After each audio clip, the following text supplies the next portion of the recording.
Dallas, I don't feel too well.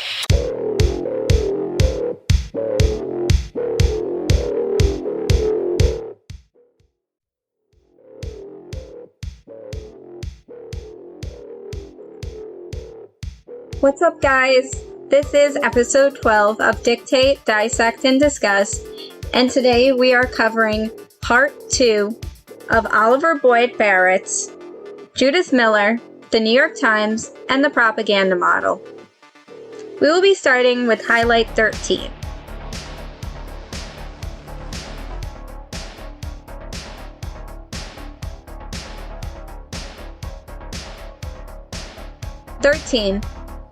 Okrent expanded on the severity of New York Times failures. Coverage had been, quote, credulous, much of it inappropriately italicized by lavish front-page display and heavy-breathing headlines, end quote, while other, more challenging perspectives had been played quietly.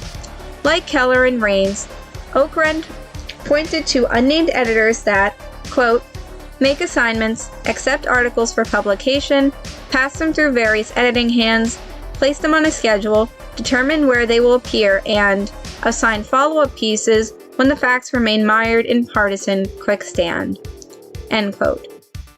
Justifying his claim that the problem was institutional, Okrent appealed to 5 factors in particular: the hunger for scoops that inhibited skepticism and caution, front-page syndrome, characterized by exaggerated assertiveness, hit-and-run failure to follow up on or check otherwise surprising developments or claims, coddling sources, even when the importance of protecting source anonymity in the case of sensitive information was outweighed by the public's need to be able to evaluate source credibility, and end-run editing that allowed some reporters to work, quote, outside the lines of customary bureau management, end quote, and protected from the substantive queries of concerned colleagues.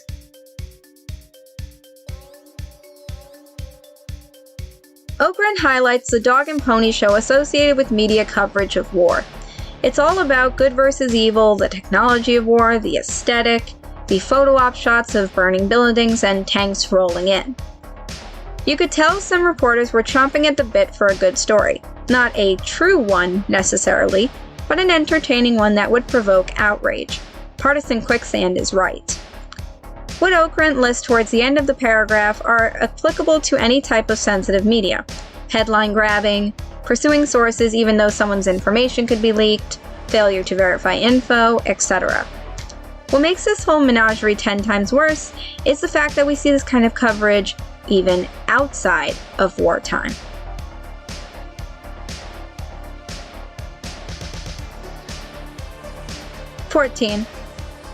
Perry, writing for consortiumnews.com, found that the apologies did not confront the, quote, elephant sitting in the middle of the American journalistic living room, end quote, namely journalists' fear of being labeled liberal or even anti-American and seeing their careers suffer, a fear, Perry maintained, that inhibited journalists from going against how conservatives wanted the news presented. And here is a quote from Perry. Quote, working journalists recognize that there is far less pressure from the left, certainly nothing that would endanger their careers. Plus, they know that many of their senior editors and corporate executives personally favor Republican positions, especially in international affairs, end quote.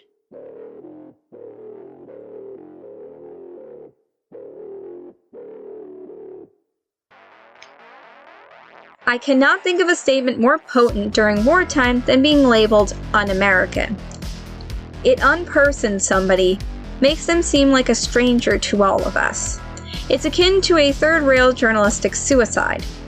That's why having the middle ground is impossible when you're in bed with the intelligence and defense community. Either you say X, or you're aiding and abetting the enemy, giving them comfort on foreign shores. Being a liberal during wartime means, to most people, not wanting to go to war. Of course, we know that liberals love war too, but I digress. A reporter could get hit with a, "You don't respect our troops," or some BS like that.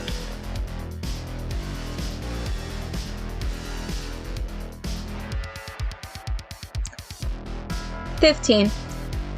Perry concluded that what Okrent labeled the front page syndrome almost always matched up with Republican interest.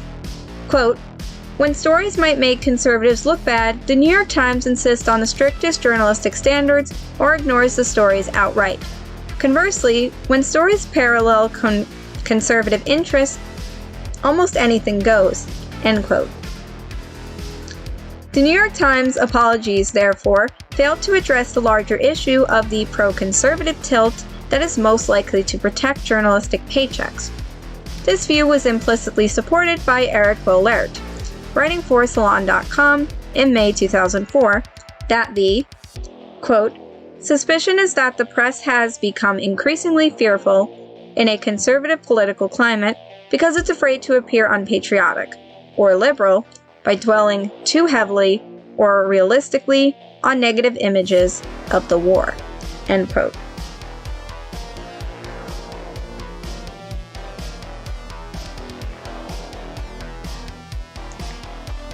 Front page syndrome is very real.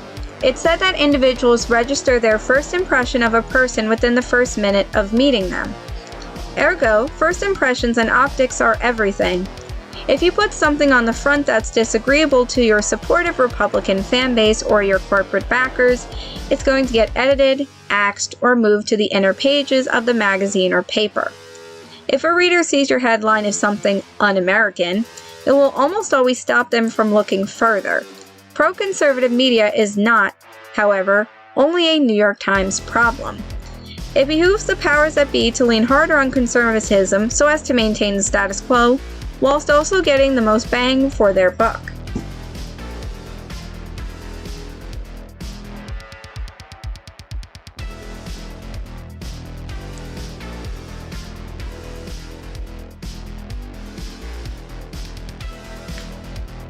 (16) Miller had cultivated strong sources. Forward notes that these often became her friends among the neoconservatives, and because, quote, she kept printing the neocon party line. The neocons kept coming to her with huge stories and great quotes, constantly expanding her access. End quote. Favored by the Pentagon, who allowed her to be embedded during and after the war with MET Alpha in the search for WMDs, she had accepted tight restrictions, including pre-approval of her pieces.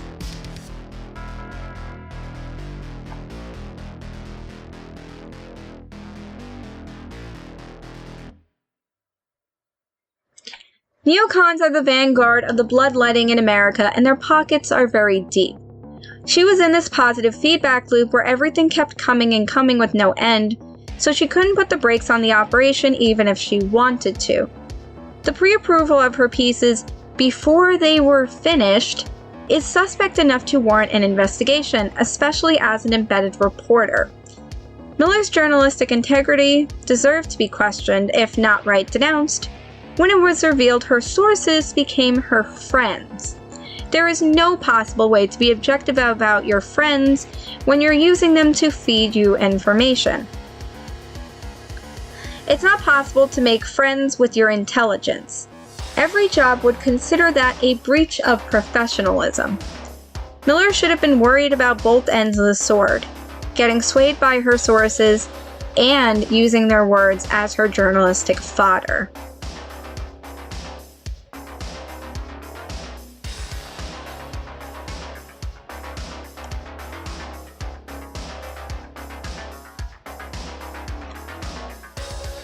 (17) Kurtz had previously dissected New York Times WMD coverage by Judith Miller.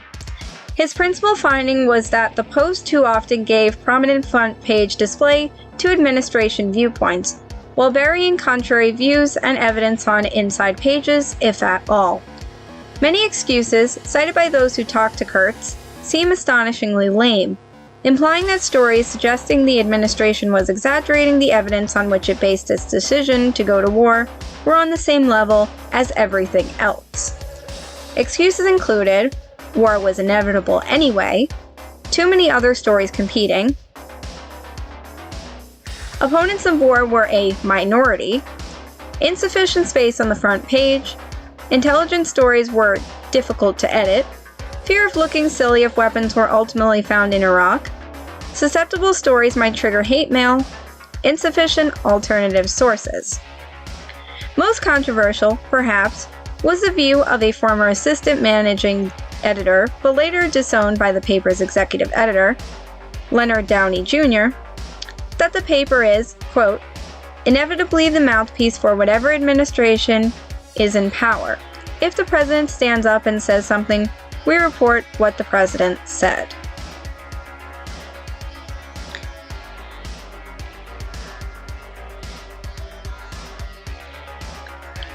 The end quote says the quiet part out loud. What's worse is that the excuses given for not printing non-administration gathered sources and stories on the front page are laughable and egotistical. They didn't even try to be wrong. Instead, they deliberately obfuscated and manipulated the news media to act as Bush's podium. The bare minimum to be done in this situation is to run opposing viewpoints on the front cover in separate columns if you're not going to give them airtime otherwise.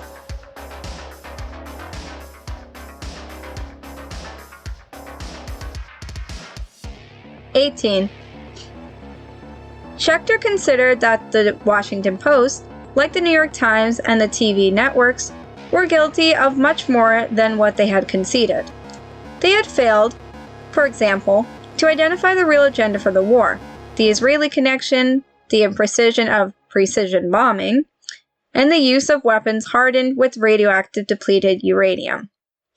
Their failures continued after the war, as in the delay to report the Abu Ghraib atrocities, and their apparent lack of interest in civilian casualties in Fallujah and Najaf.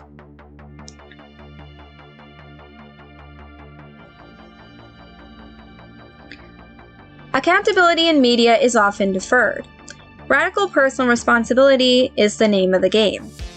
When you believe that you are only accountable or culpable in your own right without the prevailing influence of your work on your audience taken into consideration, then you can print anything, say anything, and do anything, whilst only looking out for your own skin. If someone gets hurt, you can leave the pieces to rot as you walk away with washed hands. Journalists cannot absolve themselves of wrongdoing by apologizing for only a piece of the puzzle. Imagine you constantly promote pseudoscience on your YouTube channel about the use of ivermectin to treat COVID, and a bunch of people take your positive preaching as gospel.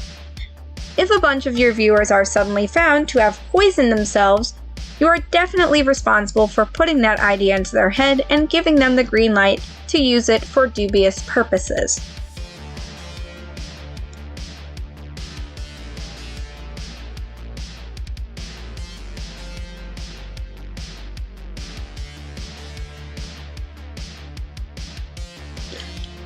(19) Massing proceeded to identify structural limitations in the approach of American journalists to war. In particular, he took to task the practice of embedded reporting, with reporters accepting the protection of Marine units in Fallujah, for example, in return for agreeing to certain ground rules and not reporting on U.S. combat deaths, while, by contrast, Al Jazeera had a correspondent and crew inside the city and several times a day was filming dramatic reports of the fighting.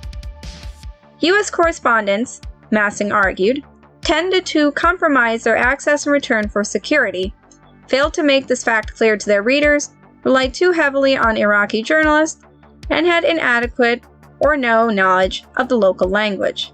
Also, too many American journalists framed the war in the same way as American officials, were more likely to accept official U.S. claims as facts than they did claims from non-U.S. sources, failed to balance points of view of the U.S. military and its supporters against points of view from Iraqi insurgents and citizens, and failed to demonstrate independent verification of official sources.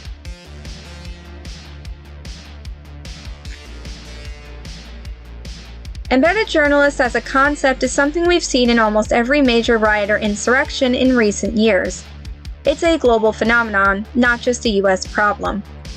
When a reporter sacrifices their objectivity and integrity to get protected by armed paramilitaries, guards, Marines, police, etc., then they are already indebting themselves to their benefactors.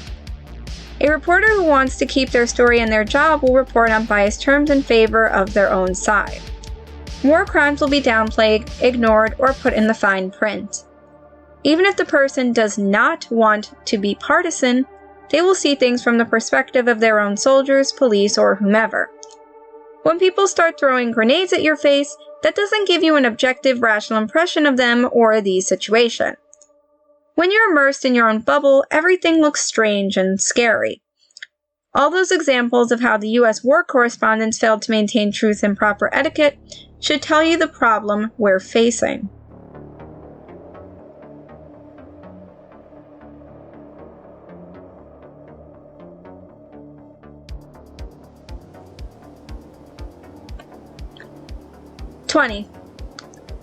The inclusion of criticism on editorial pages would be necessary for the paper to maintain a credible claim to the provision of diversity of viewpoint and independent analysis, and thus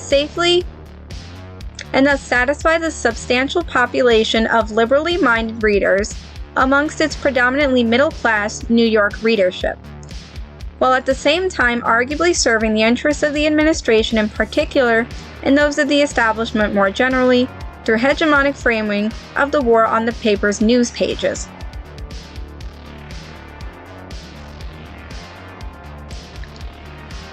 A necessary balancing act to preserve the status quo. Journalists like Judith Miller and editors of her ilk can equivocate all they want. As long as they pretend to have a complete global picture of the coverage, the discourse can be mitigated.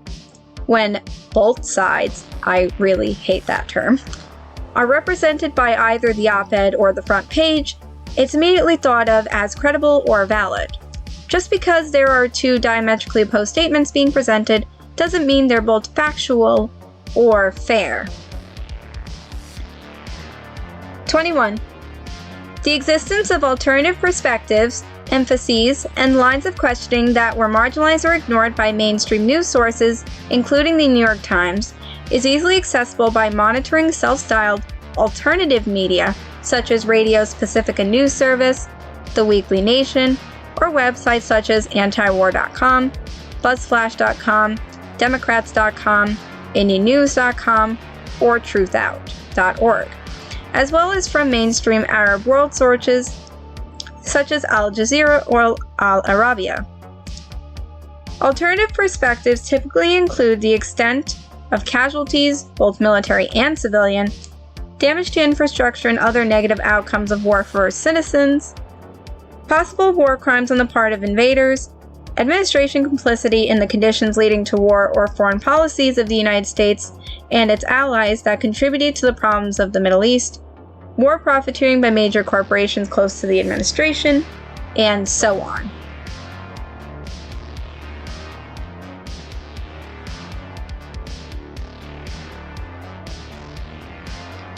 The reason alternative news sources are called alternative is because they are, by virtue of not being funded by billionaire stock market cowboys or intelligence wizards, not manipulated into doctoring their content. Here's a good pro tip when looking at a news source covering instability somewhere. Do they seem to care about all casualties and report on them neutrally?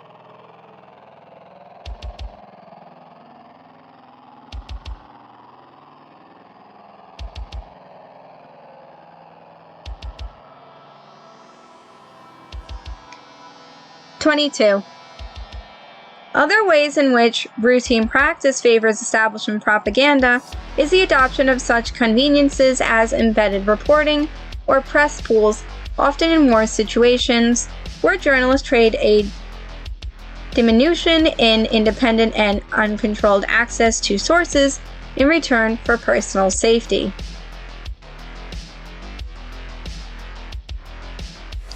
Developing this dimension of the propaganda model further, such sources also indicate there is a fear of flack from top editors and from voices in the right-wing media, a dimension that is largely overlooked in the original Herman and Chomsky model. Additionally, there is direct evidence from the televised press conferences of leading administration officials such as President George W. Bush, Vice President Dick Cheney, or Secretary of Defense Donald Rumsfeld, of how such sources frequently use their privileged voice and elevated position on the podium to embarrass journalists who ask the wrong kind of questions or adopt the wrong tone, and to marginalize or ignore journalists who think they are unlikely to conform.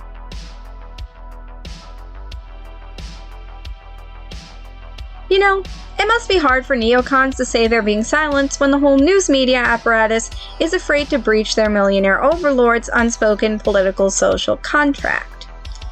What these top political advisors, analysts, and even the president and his cabinet are doing is, again, institutionalized bullying. It's scare tactics, shame, and blame. They'll blame journalists for not reporting the truth, editing things out, giving credence to stuff they deem dangerous, etc. A powerful figure like the VP and Commander-in-Chief should not have the privilege to get on TV and lambast a reporter for trying to do their job. They're using abuse tactics to divide and ostracize.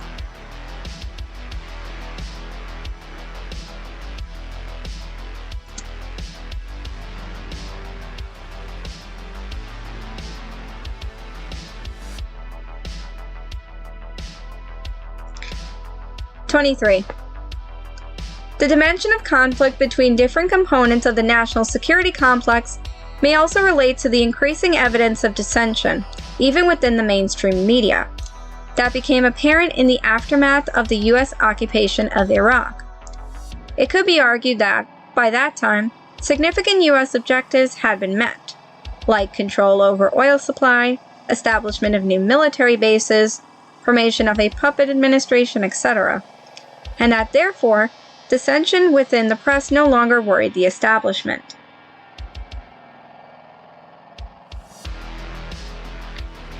The U.S. Army and government win the day yet again. They've got everything they want, so let the vermin fight amongst themselves, tripping over their own feet to figure out the truth. Even worse, once the truth comes out, they have no incentive to fix or repair the bad press. Once the mainstream accepted the discourse and embraced it instead of trying to divert or suppress it at every turn, that's when you know it's over. Apathy signals the end, not antipathy. That's why classified documents are only revealed to the public 50 years later, after the spoils have been claimed by the victors.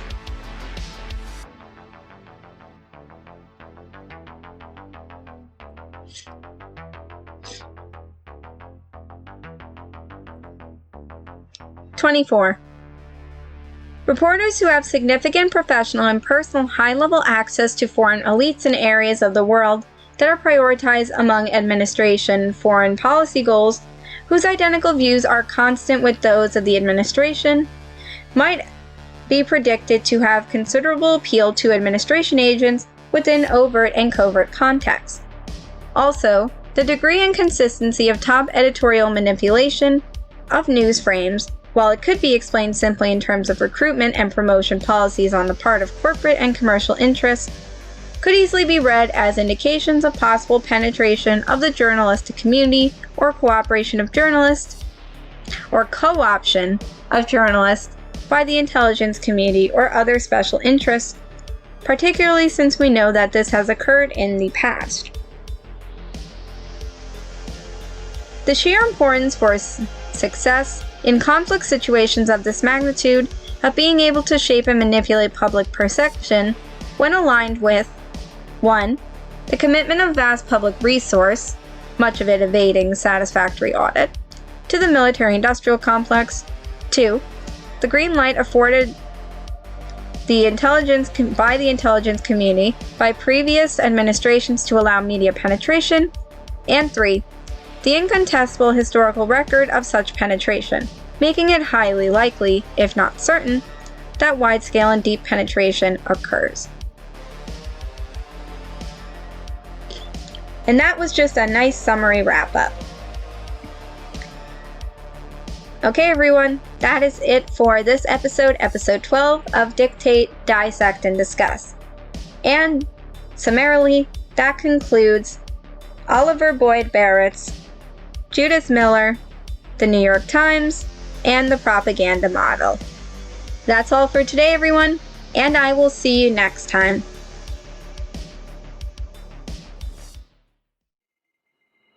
3, 8, 2, 7, 5. 3, 8,